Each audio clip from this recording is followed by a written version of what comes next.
Où va notre argent après avoir acheté des actions sur les marchés financiers? Vous achetez une action Apple sur les marchés financiers, une question se pose immédiatement. Où va cet argent? À Apple directement, à un autre investisseur, aux intermédiaires financiers? Ça, ce sont des questions que le commun des mortels va se poser après avoir acheté des actions sur les marchés financiers.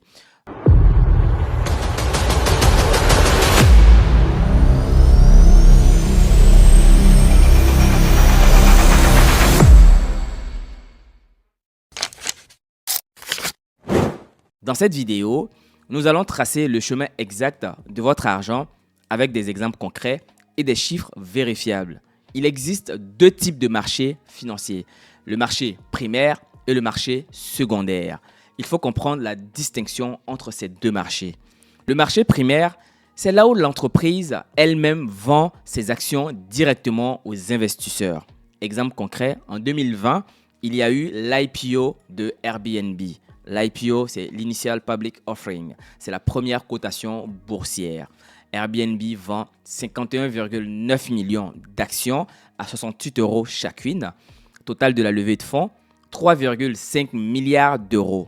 Destination de cet argent-là directement à Airbnb, car il s'agissait d'une première cotation boursière. Donc, l'entreprise encaisse directement son argent sur le marché primaire qui représente 5% des marchés. En 2023, Tesla fait ce qu'on appelle une augmentation de capital.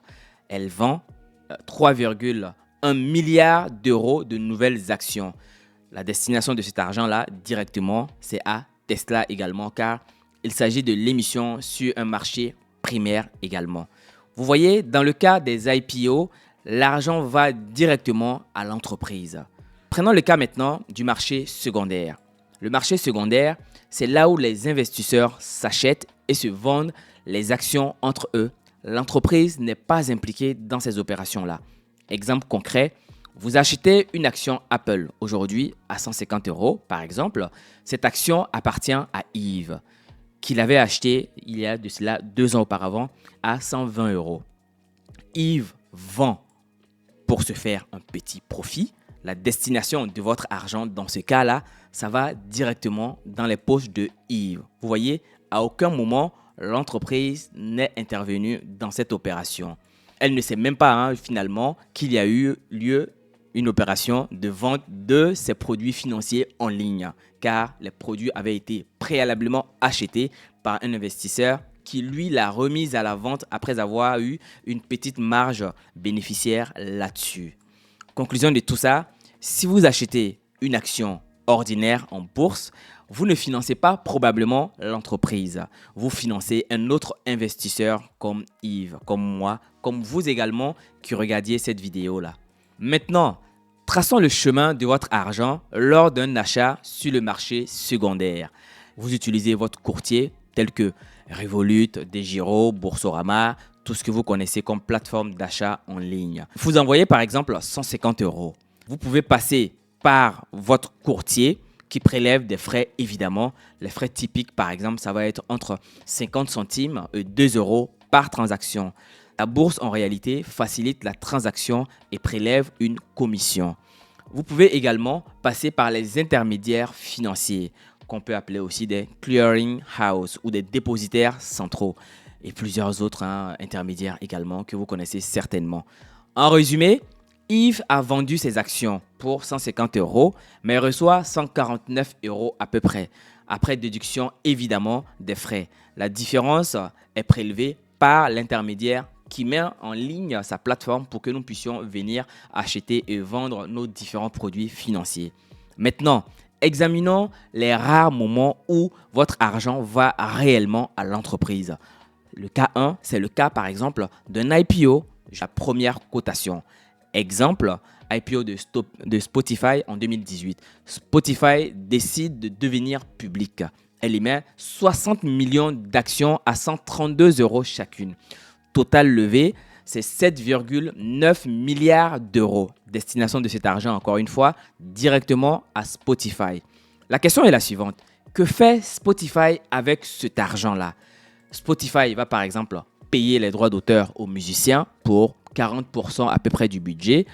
pour développer des applications, pour embaucher des ingénieurs, pour investir dans des infrastructures de serveurs. Car oui, il faut de gros serveurs pour héberger tout ce qu'ils font en ligne.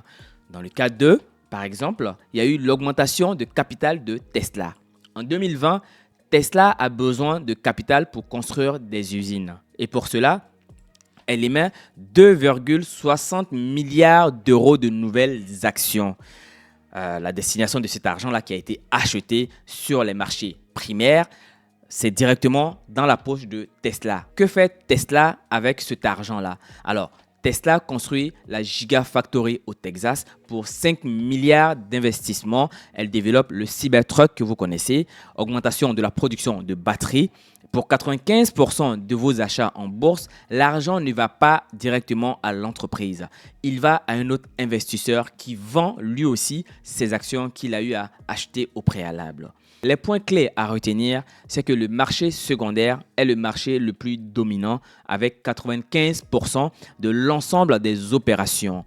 Quand vous achetez une action ordinaire, vous ne financez pas l'entreprise, vous financez un autre investisseur en réalité. Les frais réduisent votre rendement entre 0,5 et 1,5% de frais par transaction qui, multiplié par le nombre de transactions, ça s'accumule et ça devient énormément d'argent que vous perdez malheureusement. L'argent va à l'entreprise uniquement lors des IPO ou augmentation de capital. Ces événements sont rares, une fois par décennie par l'entreprise. Quand cela se produit, par contre, l'entreprise finance vraiment l'innovation et sa croissance. Le prix de l'action dépend de l'offre et de la demande, pas directement de ce que l'entreprise reçoit. Si tout le monde veut acheter une action de Apple, le prix va forcément monter et si tout le monde veut en vendre, le prix va naturellement baisser. Pour finir cette vidéo, comprendre ces circuits vous permet de prendre des décisions d'investissement plus claires. Vous savez maintenant que vous ne financez pas toujours l'entreprise, mais que vous investissez quand même dans sa croissance future. Vous saurez maintenant où va votre argent lorsque vous allez acheter une action sur les marchés financiers. Si vous aimez ce genre de vidéos, n'hésitez surtout pas à me le faire savoir et je me ferai un malin plaisir d'essayer à minima d'en produire davantage. D'ici là, prenez soin de vous et de vos proches. On se retrouve dans une prochaine vidéo Minute Finance. À très bientôt. Au revoir.